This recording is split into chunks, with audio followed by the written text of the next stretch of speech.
Di video kali ini kami akan melakukan penyuluhan mengenai manajemen ASI. Sebelumnya perkenalkan anggota kelompok kami. Saya Dinda Cahya Apriani, NIM 24031111. Saya Desta Siti Aryani dengan NIM 24031119. Saya Hubaida Maulida Lestari dengan NIM 24031131. Saya Talita Nurus Salsabila dengan NIM 24031132. Saya Amelia Fitriani dengan NIM 24031133. Saya Nabila Putri dengan NIM 24031143. Saya Saka Mandini dengan NIM 24031144. Saya Hanifah Fitriana dengan NIM 24031145. Sekian video perkenalan dari kami. Selamat menonton. Assalamualaikum. Waalaikumsalam.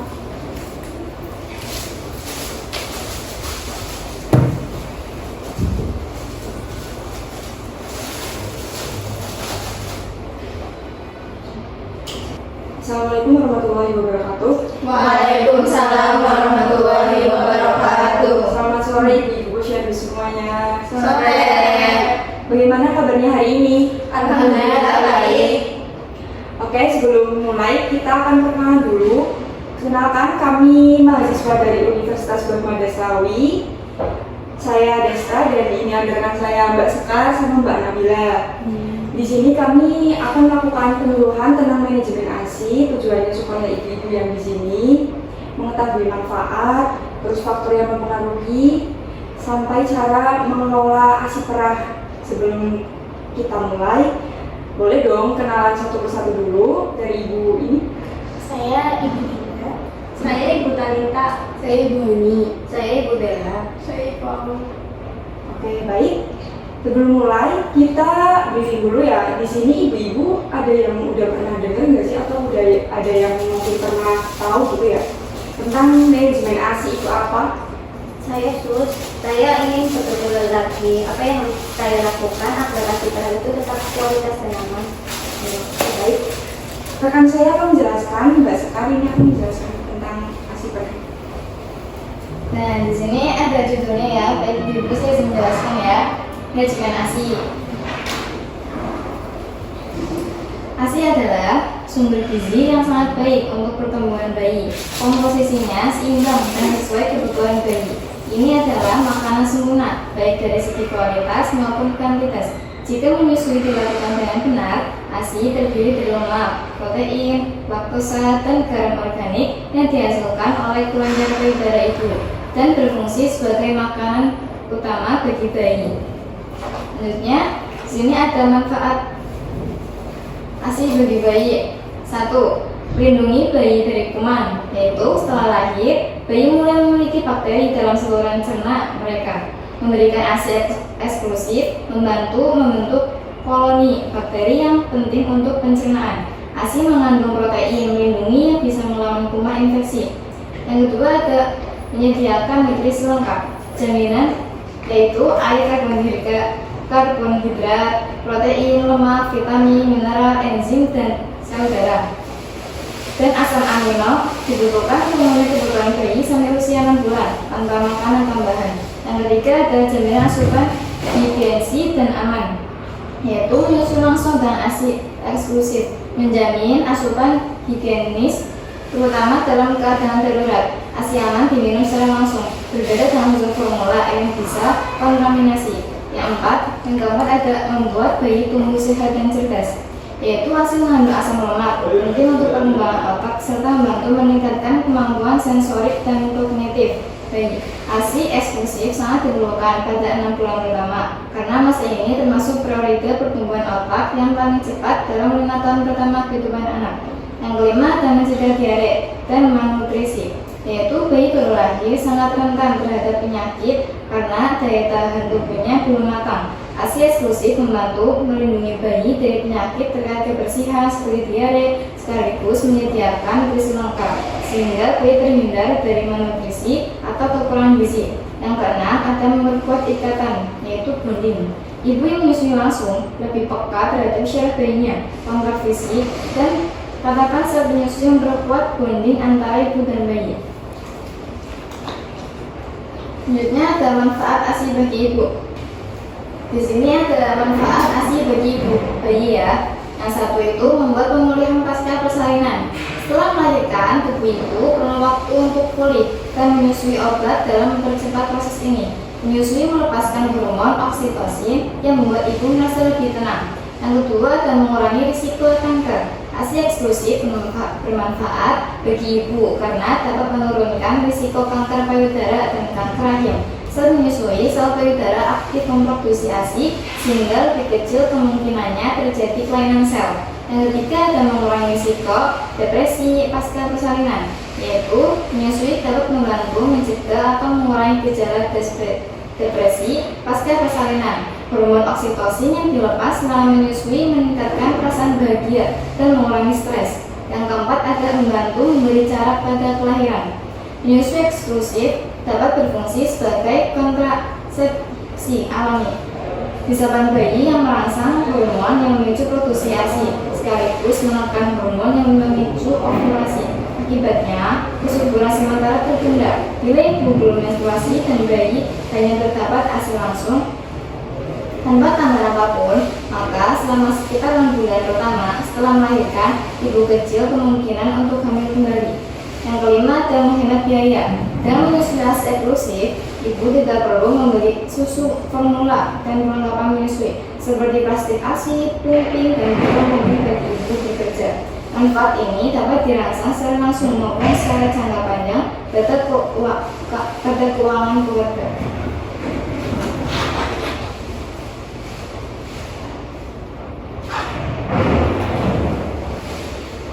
Selanjutnya ada faktor yang mempengaruhi ASI, yaitu 1.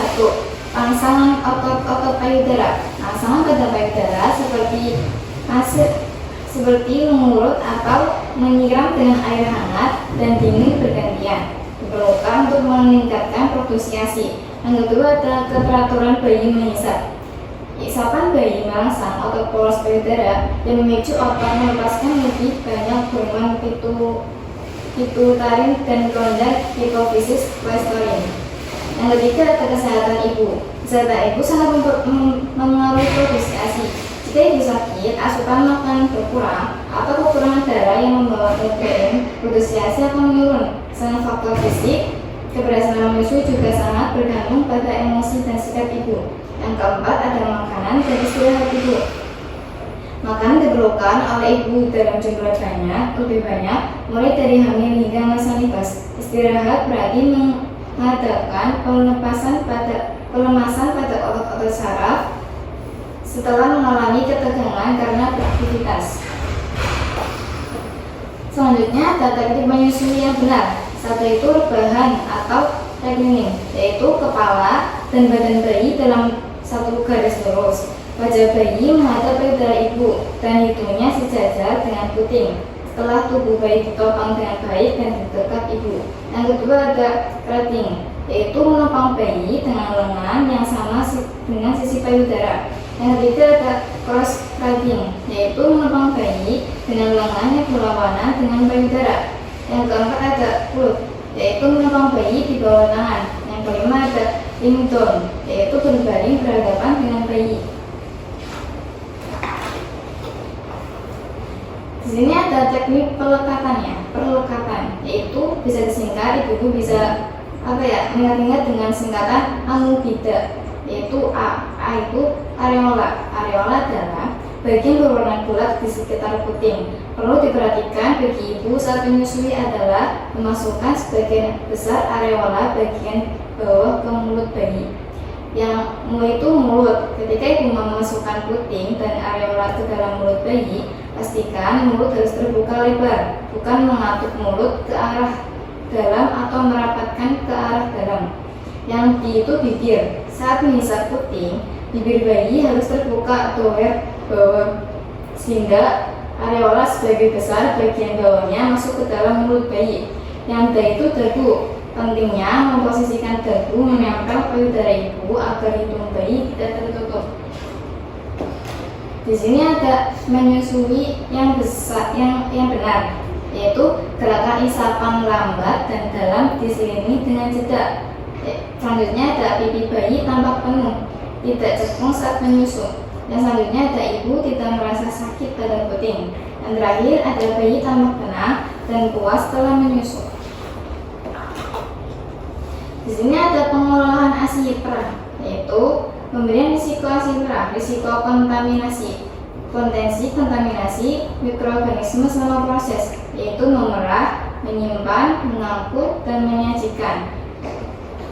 Terus ada penurunan kualitas, yaitu potensi berkurangnya komposisi nutrisi dan mikrobiota baik dalam ASI. Selanjutnya ada risiko pada ibu. Pemerasan ASI dapat menyebabkan pengosongan payudara kurang optimal sehingga meningkatkan risiko mastitis pada ibu. Lalu ada kondisi yang membutuhkan ASI. Pemberian ASI perah tetap diperlukan dalam beberapa kondisi seperti ibu bekerja, ibu sakit, atau bayi yang membutuhkan perawatan khusus. Gimana sih cara menyimpan ASI? Nah, di sini ada ibu. Penyimpanan ASI itu, ASI perah ditempatkan dalam wadah bersih dan tertutup sebanyak sekali minum sesuai usia bayi yang diberikan label tanggal ASI perah. Sebaiknya menggunakan wadah menyimpan yang berbahan kaca atau plastik yang sudah BPA free. Yang selanjutnya ada ASI yang baru saja diperah dapat bertahan selama 4 jam untuk di suhu ruang. Nah, untuk 2-3 hari itu di kulkas. Kalau freezer, kulkas 1 pintu itu biasanya bertahan 2 minggu. Kalau freezer kulkas 2 pintu itu bertahan paling sampai 3-6 bulan.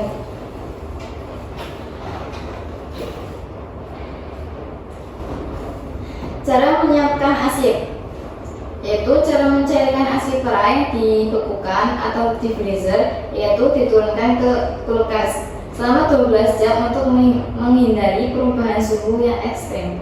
Kemudian ASI perah tersebut dikeluarkan dari kulkas, dimasukkan ke dalam cangkir dan direndam dalam air hangat bersih. Sebaiknya memberikan ASI perah dengan menggunakan sendok atau gelas atau cangkir ya.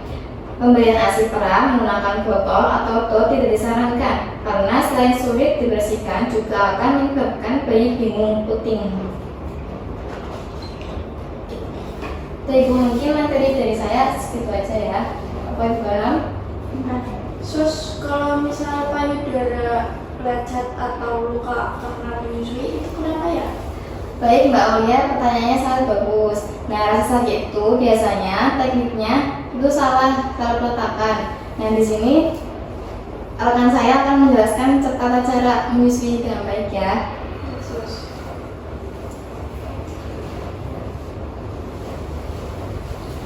Baik.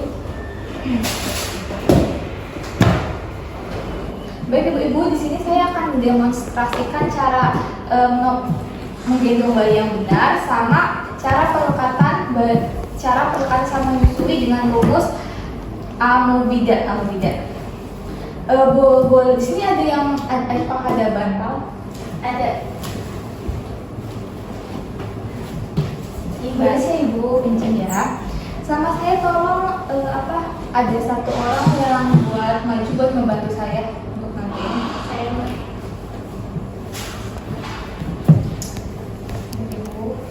Nah di sini nanti saya akan menunjukkan, nanti ibu praktek ya sebagai ini. Yang pertama itu adalah teknik rebahan atau cradling, yaitu posisinya tuh jadi ini seperti ini.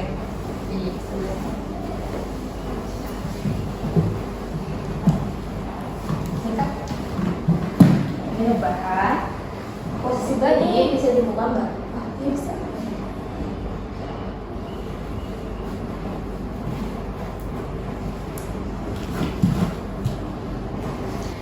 Ini yang pertama kita rebahan, jadi seperti ini ya. Nah, sambil rebahan seperti ini, apa cara menyusuinya?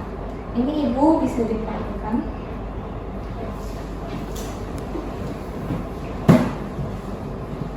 Ini sekarang. Nah, maaf. Iya. Caranya itu bayinya di atas ibunya sambil rebahan. Ya, Sini. ya. Nanti tangannya sambil ibu. Iya. Terus step yang kedua itu ada cradling, yaitu menopang bayi dengan tangan yang sama dengan sisi payudara. Nanti kepala bayinya kita taruh di perpotongan lengan atas sama bawah. Lalu telapak tangan kita itu pegang pantat sama kaki bayi, terus kita tempelkan ke payudara seperti ini. Ini bisa dicoba. Seperti ini ya. Benar. Iya, betul.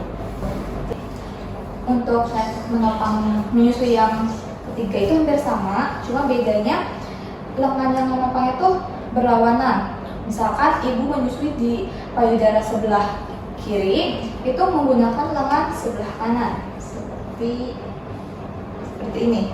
Oh, Ya, ini emang agak susah tekniknya. Ini ibu coba.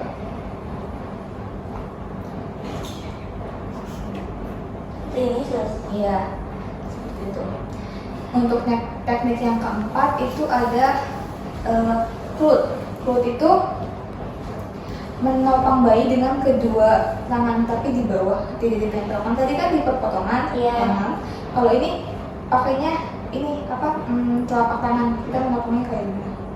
Terus tinggal ditempelin ke payudara. Ini.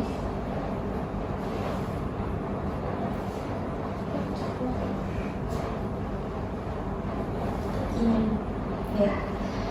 Untuk teknik yang terakhir itu lay down, yaitu menopang bayi sambil tiduran. Biasanya kalau misalkan ibu kayak capek saat berdiri gitu, ini sambil jadi seperti ini. Nanti ibu menghadap sebelah sisi kanan atau kiri, lalu di sini. Oh, Ya. Nanti gini ya, posisinya udah miring dan bisa dicoba. jadi dia miring ya. Dan ada sini. Ya. Ya, terus tangannya kiri. Oke, untuk teknik menyusui yang benar kan sudah saya praktekkan. Di sini saya akan mendemonstrasikan teknik perlekatan saat menyusui. Tadi kan sudah dijelaskan sama Mbak Andin, itu ada rumusnya yaitu amibida. Nah, amibida itu kan tadi terdiri dari A yaitu areoli, terus mu itu mulut, B itu bibir, dan da itu dagu. Di sini saya akan menjelaskan secara satu persatu sambil saya menjelaskannya di pantau ini. Yang pertama adalah areoli. Sebelumnya ibu udah tahu apa itu areoli? Belum. Areoli itu bagian di pinggir puting yang berwarna coklat di sini, di bagian sini. Nah, saat menyusui pastikan areoli yang bagian bawah itu masuk sepenuhnya ke mulut bayi untuk mencegah bayi cepat kembung, karena jika yang masuk cuma puting doang itu yang masuk itu bukan cuma ASI tapi udara juga. Jadi pastikan untuk agar areoli bagian bawah juga masuk ke mulut bayi. Terus tadi kan tekniknya amubida, mulut. Pastikan saat bayi mau menyusui itu mulut bayi itu terbuka, bukan yang menutup atau terkatup gitu. Terus untuk bibir bayi pastikan saat menyusui bibir bayi itu doer ke bawah. Terus yang terakhir itu adalah dagu. Pastikan dagu bayi itu menempel ke payudara, karena jika tidak takutnya menutupi hidung. Baik, ini saya sudah selesai mempraktekannya. Ibu Linda bisa kembali lagi. Terima kasih sebantunya. Baik, ibu-ibu ada yang mau ditanyakan? Saya mau tanya sus, kalau misal menyusui itu fokus satu payudara sampai kosong dulu atau harus ganti-gantian?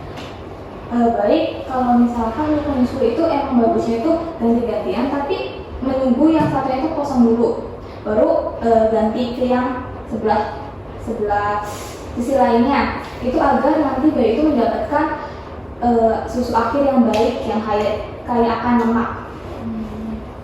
Nah, sekarang kita menjawab pertanyaan Mbak Bella yang katanya bagaimana bekerja agar ASI itu berkualitas ya. Jawabannya itu ASI harus dikelola dengan benar untuk menghindari kontaminasi dan penurunan kualitas nutrisi. Tadi kan dijelaskan cara penyimpanannya di mana saja. Nah, kalau untuk di suhu ruang mungkin hanya 4 jam. Tapi kalau untuk di freezer untuk satu kulkas hanya tahan 2 minggu. Nah, itu ketika dimasukkan harus diberikan tanggal terus ya Bu agar mengetahui. Wah, kalau begitu saya harus punya kulkas 2 pintu untuk stok asid yang lebih lama. Benar sekali Bu. Nah, asid beku harus bertahap ya. Paling penting hindari botol atau dot untuk menghindari bingung puting. Nah, sebaiknya menggunakan sendok kecil ataupun cangkir ya Ibu. Baik ibu-ibu di sini coba sebutkan 2 faktor yang paling penting atau faktor utama yang mempengaruhi produksi ASI. Saya tahu. Yang pertama ada kesehatan atau emosi ibu yang baik dan cara menghisap serta pelekatan. Ya, tepat sekali Bu Talita, artinya ibu-ibu yang ada di sini sudah memahami materi yang tadi ya kita jelaskan. Ingat, emosi ibu yang bahagia dan teknik menyusui yang benar itu adalah kunci sukses. Alhamdulillah ibu-ibu semua sudah sangat aktif dan memahami materi yang telah kita sampaikan tadi. Kesimpulannya, ASI adalah makanan terbaik yang membentuk ikatan emosional antara ibu dan bayi. Keberhasilan menyusui sangat bergantung pada sikap ibu yang rileks dan pengosongan payudara sering gitu. Jika terpaksa menggunakan ASI bagi ibu yang ingin bekerja gitu ya, pastikan manajemen penyimpanan dan penyajian itu benar dilakukan dengan benar untuk menjaga kualitas dan mencegah kontaminasi. Baik Bu-ibu, ini di sini saya punya leaflet sama booklet sebagai oleh-oleh jika misalkan Ibu lupa tentang materi yang tadi kami ajarkan.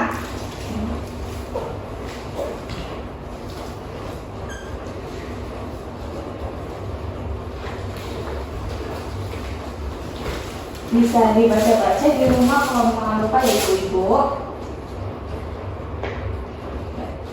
Terima kasih ya.